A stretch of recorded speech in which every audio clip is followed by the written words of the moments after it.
Hello po mga kaibigan, mga kababayan, muli magandang hapon po sa bawat isa. Ako po ay muli nagbabalik sa aking munting vlog, ang Renante Vlog 2.0. Gusto ko lang pong magpasalamat sa ating mahal na Pangulo sa tulong na pinagkaloob niya na pagbibigay ng ayuda ng bigas, 10 kilo ng bigas sa bawat bigayan. Ito po ay 60 kilos at hinati sa 6 na bigayan, 10 kilo bawat bigay. Ito po ay pangalawa na. Ipapanood ko lang po sa inyo yung video ko kanina ginawa bago pa isalin sa lagayan ng bigas namin. Yung bigas na ibinigay ng ating mahal na Pangulo at idinaan sa mga LGU kay Mayor Isko ng Maynila. Ito po yung video na ginawa ko kanina po. Papanood ko po sa inyo ha. Ito ipasalamat ko po sa ating mahal na Pangulo. Magandang umaga po sa inyong lahat mga kaibigan, mga kababayan. Gusto ko lang pong magpasalamat sa ating mahal na Pangulo at sa Mayor ng Maynila sa biyayang bigas para sa Maynila, sa mga manggagawa. Ang programang ito na buhat sa ating mahal na Pangulo ay nilaanan po niya ng budget na 15 billion para sa buong bansa, at ang tulong na ito ng ating mahal na Pangulo ay idinaan niya sa mga LGU. Ang mga mayors sa mga LGU ang nag-distribute sa mga empleyado o sa mga tao para bigay tulong ayuda ng ating mahal na Pangulo. From the Office of the President in the City of Manila, biyayang bigas para sa Maynila. Ito po ay pangalawang bigayan na mga kaibigan, mga kababayan. Noong unang bigayan na April ay nakatanggap din po kami. Ito po ay may kabuang 60 kilos ang ipinangako ng ating mahal na Pangulo. 6 na bigayan po ito mga kababayan, 10 kilo sa bawat isang bigayan. Kaya malaking bagay po ito, malaking tulong ito sa amin na mga simpleng empleyado, simpleng manggagawa, mga minimum wage earner. Napakalaking bagay nito, tulong mula sa ating mahal na Pangulo. Mahal na Pangulo, maraming salamat. Kaya din po sa pagod ng ating buting Yormi ng Maynila, isang masipag na Yormi. Kaya maraming salamat din po sa inyo, Mayor.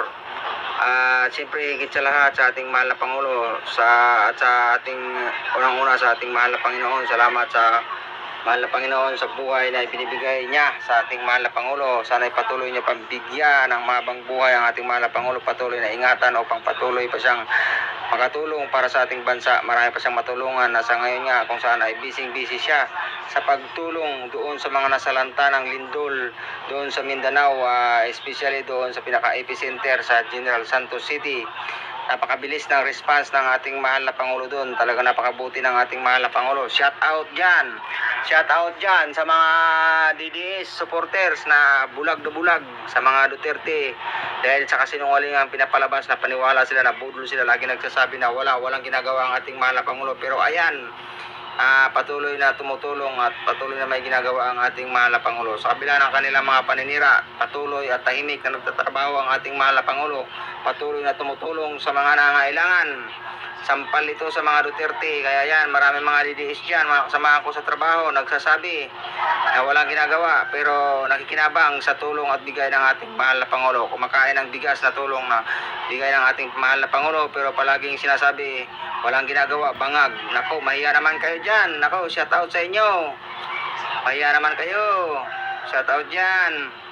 Kaya yan po mga kababayan, ang tulong na bigay ng ating mahal na Pangulo, 15 billion ang kanyang budget na nirelease, at maliban dyan ay mayroon pang 200,000 na bigay na cash assistance para sa bawat barangay. Ang 100,000 ay para sa pangailangan ng barangay, budget ng barangay, at ang 100,000 ay para naman sa presidential scholarship na inulunsad ng ating mahal na Pangulo, na sa bawat barangay ay may kukuning 5 estudyante na maging scholar ng ating presidente, presidential scholarship, at sa bawat isa ay merong 20,000 each na matatanggap mula sa ating mahal na Pangulo. Kaya napakaraming bigay na po ang tulong ng ating mahal na Pangulo. Hindi lang yan, napakarami na. At sa mga infrastructure projects, napakarami na rin. Kaya good luck, God bless sa ating mahal na Pangulo, at patuloy pang mabuting kalakasan, kalusugan, at pag-iingat mula sa ating mahal na Panginoon. Patuloy kang ingatan, mahal na Pangulo, at maging si Yorme. God bless po sa bawat isa, lalo't higit sa ating mahal na Pangulo. Bye-bye po, bye-bye.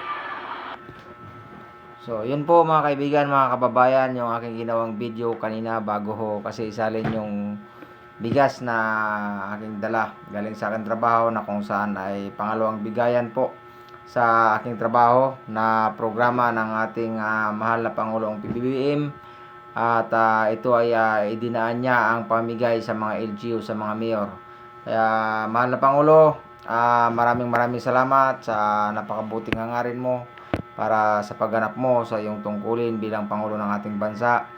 Alam ko hindi biro yung gampanin mo, yung tungkulin mo bilang Pangulo ng ating bansa, na sa kabila ng lahat ng iyong pagsusumikap na magampanan ang iyong tungkulin, ang makatulong sa bayan, sa mga nangangailangan, ay naroon pa rin ang mga negatibong komento, ang mga pambabalahura sa iyo, ang mga paninira dahil sa pangunguna na paninira ng mga kalaban mo sa mga politika na walang ibang inisip kundi ang mga pansariling interes.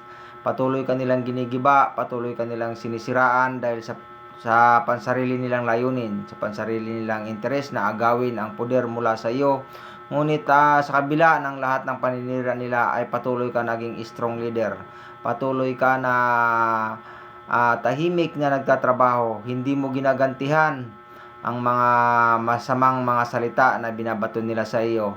Bagkos tahimik ka lang na nagtatrabaho, katunayan niya na ikaw ay mayroong mababang loob. Ikaw ay patuloy na nagpapakumbaba, na which is ay yan ay isang mabuting katangian ng isang leader na nais ng ating Panginoon, na ang sabi nga ni Lord, ang nagpapakumbaba ay itinataas at ang nagpapakataas ay ibinababa. At yan ang kitang-kita natin yung resulta na kabutihan na nangyayari sa buhay mo. Kung anong good attitude ka na meron, kitang-kita yung resulta. Hindi talaga nagsisinungaling ang Diyos. Napakabuti din ng Panginoon talaga, dahil dito minsan pang napatunayan yung kanyang salita na yan, na ang nagpapakababa ay itinataas at ang nagpapakataas ay binababa. Dahil yung mga naninira sa iyo, yung unang naninira sa iyo na lagi nagsasabi na weak leader, bangag, adik, siya ngayon yung lumalabas na weak leader dahil siya ang nakakulong ngayon sa dahig. At ang lahat ng mga naninira at gumigiba sa iyo ay unti-unti kinakarma. Unti-unti sa kanilang mga ginagawa, sa kanilang mga sinasabi, napapahamak sila sa kanilang mismong mga sariling mga kagagawan.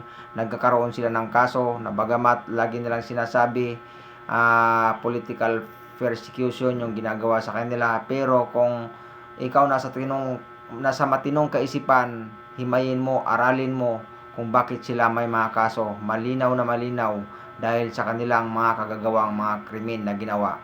'Di ba? Sila lang ang palaging minamali yung kwento, mga Duterte. Katulad ng sinasabi nila na ipinakulong mo daw si Duterte. Ang tanong, ikaw ba yung nagsampa ng kaso?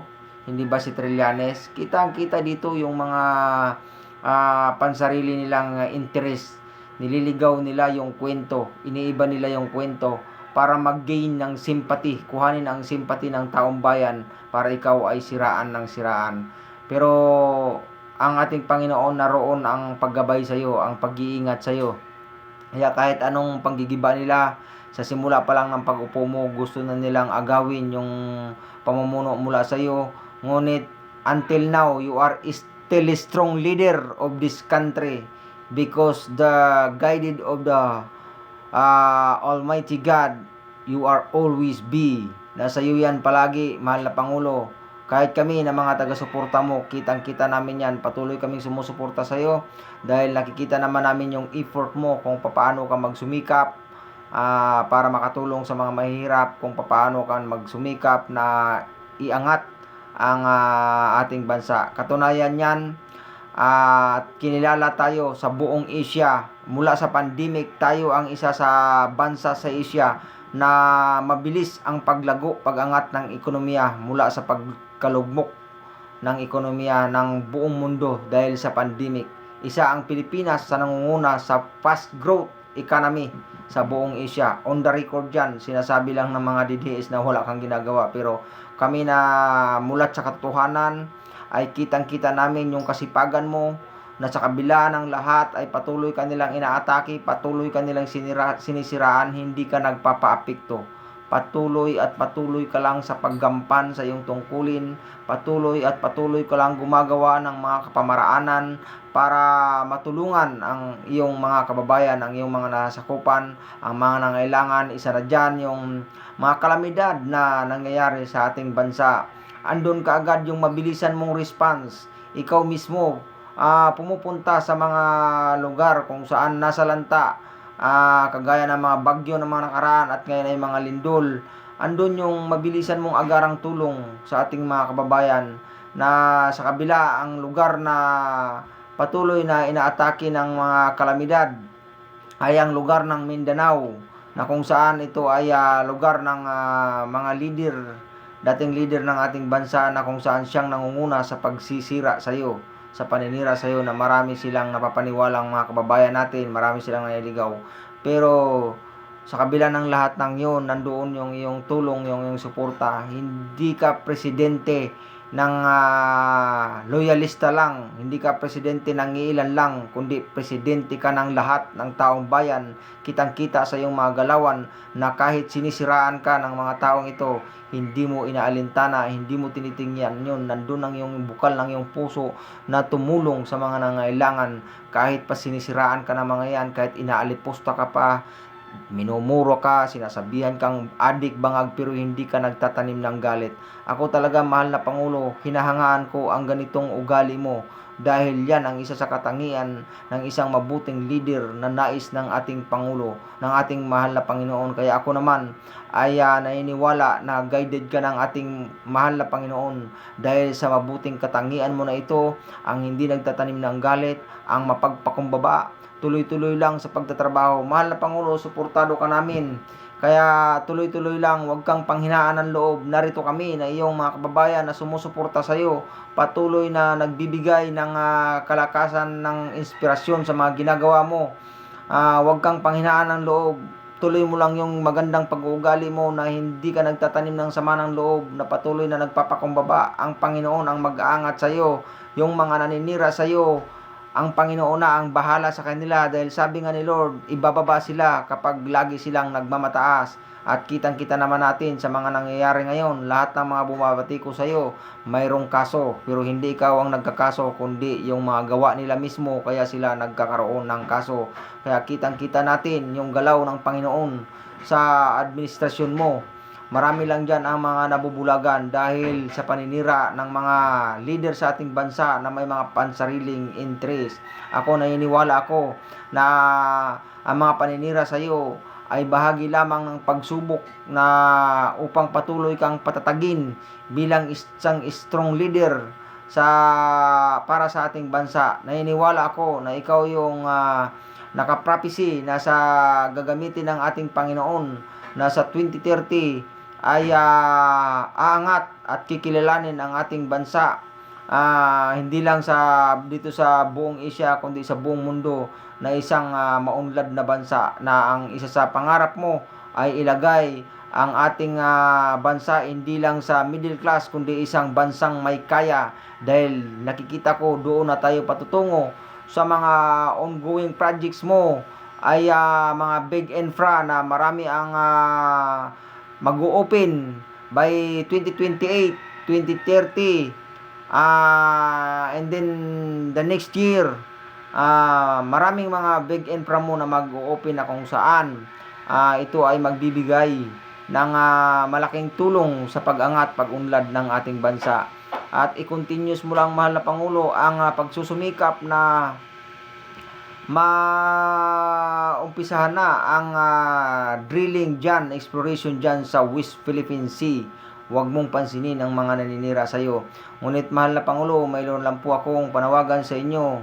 Mag-ingat po kayo sa mga nakapalibot sa inyo, mga taong nagkukunwari, nakakampi mo, ngunit sinasaksakang patalikod.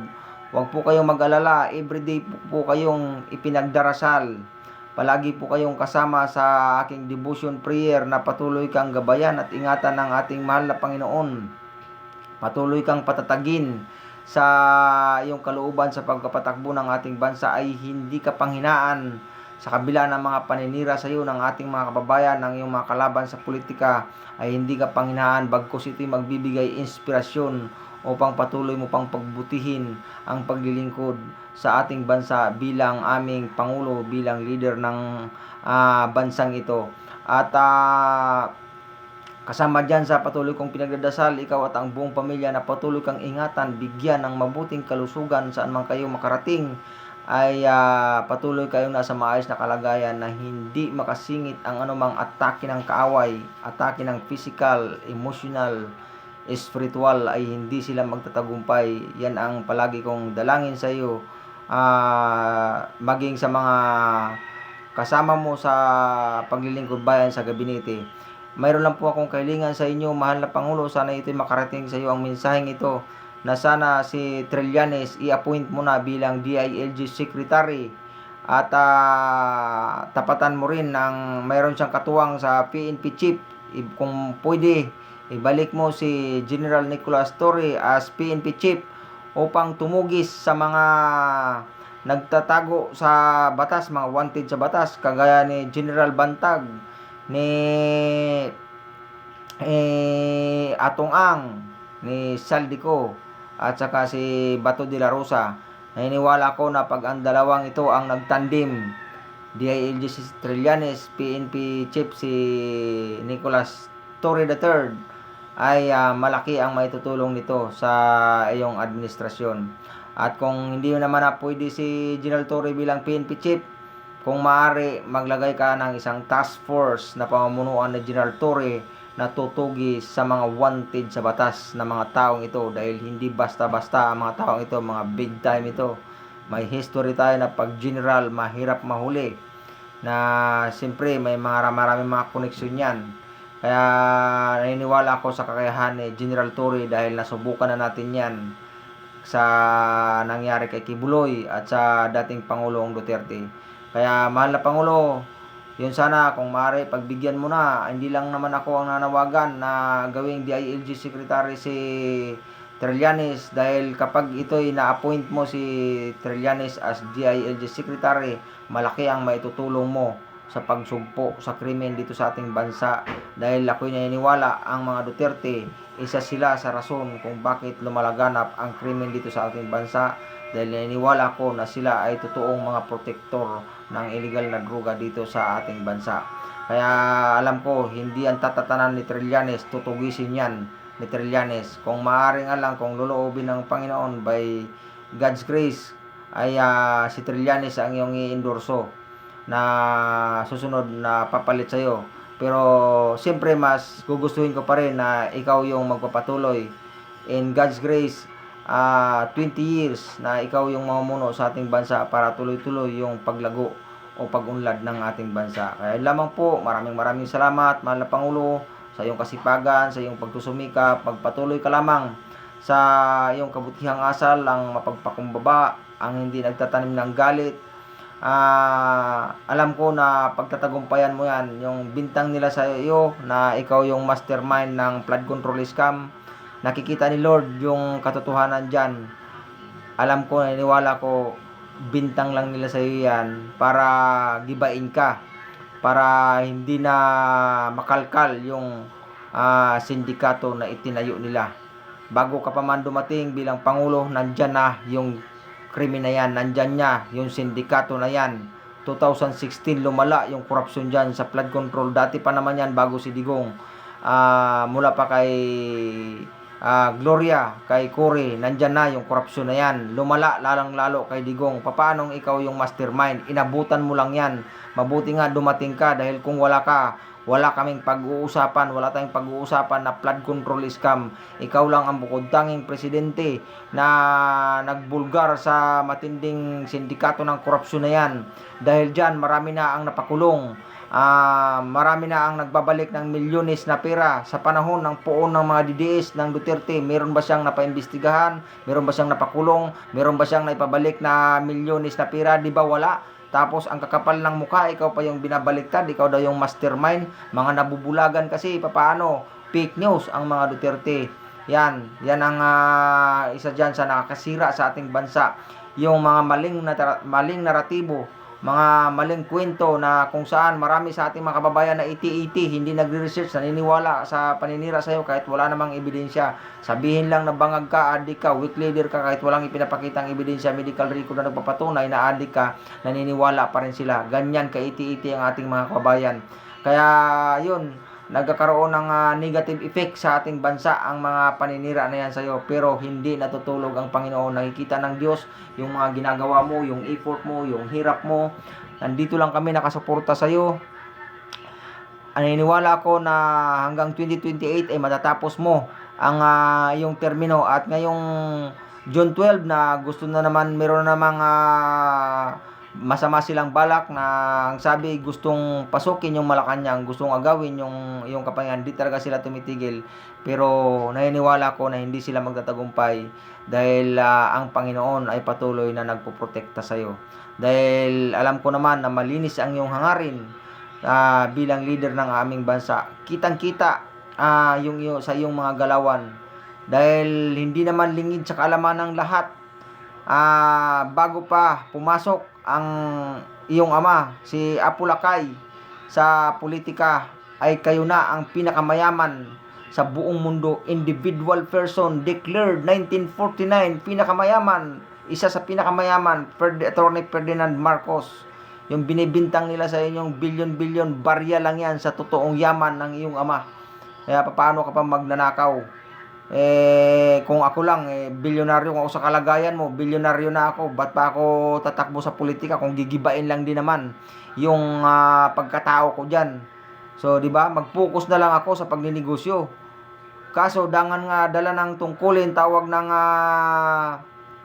atas ng tungkulin sa ng Panginoon, nandyan ka, nagsakripisyo ka, tiniis mo yung pang-aalipusta sa'yo, paninira sa ng tao, na sa kabila ng lahat na hindi mo naman dapat yan danasin, dahil pwede namang iwan mo yung pagiging politiko o public servant dahil mayaman ka na, pero hindi mo ginagawa yan dahil ang nais mo ay ang makapaglingkod sa bayan, ang makatulong sa bayan, ang gampanan ang tungkulin mo bilang isang public leader, public servant na itinalaga sa iyo ng Panginoon. Kaya mahal na Pangulo, tuloy-tuloy lang, huwag kang susuko.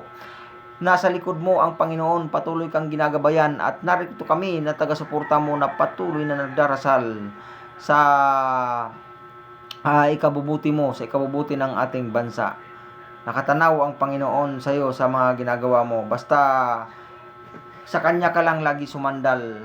Huwag kang umasa sa lakas mo, sa talino mo, itaas mo lang sa Panginoon, dahil tunay na wala tayong magagawa, kahit sino man sa atin walang magagawa, kahit napakaliit man na bagay kung wala ang Panginoon.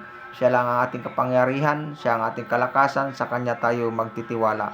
Basta ipagpapatuloy mo lang ang iyong pananalig sa Kanya, ang mabuti mong asal na mapagpakumbaba at hindi nagtatanim ng galit.